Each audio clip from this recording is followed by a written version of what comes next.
വഴികളുടെ വിശ്രുതിയെക്കുറിച്ച്, വിശാലതയെക്കുറിച്ച് തികഞ്ഞ അവബോധത്തോടെ പ്രവർത്തിച്ചൊരു മനുഷ്യനാണ്. ഇന്നൊരു പക്ഷേ പരുമലയിലേക്ക് പോകുന്ന ആളുകളെ തടഞ്ഞു നിർത്തി നോക്കിയേ, ഒരു 10-ൽ 5 പേരും വിജാതീയരായിട്ടുള്ള അല്ലെങ്കിൽ മറ്റ് ഇതര മതങ്ങളിലും ജാതികളിൽപ്പെട്ട ആളുകളാണ്. എന്തുകൊണ്ടാണ്? എല്ലാ ആളുകളും, കഴിഞ്ഞ വർഷം ഞാൻ ഓർക്കുന്നുണ്ട്, കൊടി ഉയർത്തുന്ന ദിവസം ഒരു വീട്ടിലെ ഒരു ഹൈന്ദവ കുടുംബത്തിലെ സംസ്കാരം മാറ്റിവെച്ചു. അതിൻ്റെ കാരണം കൊടി ഉയർത്തുന്നതിന് മുമ്പ് അത് പൂർത്തീകരിക്കണം. അതുകൊണ്ട് ഒരു ദിവസം നേരത്തെ ചെയ്യുക. കാരണം കൊടി ഉയർത്തുന്നതിന് മുമ്പ് അത് ചെയ്തിട്ട് അവർക്കതിൽ സമ്മതിക്കണം.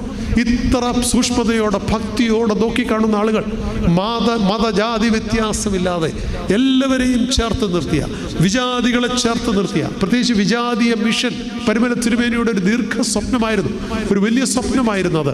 നമുക്ക് തൊട്ടടുത്തുള്ള കാളികുന്നിലും ചെന്നിത്തലയിലും പുതുപ്പള്ളിയിലും അതുപോലെ വ്യത്യസ്ത ഇടങ്ങളിൽ വിജാതീയ ആളുകൾ സമൂഹത്തിൻ്റെ മുഖ്യധാരയിലേക്ക് കൊണ്ടുവരേണ്ടുന്ന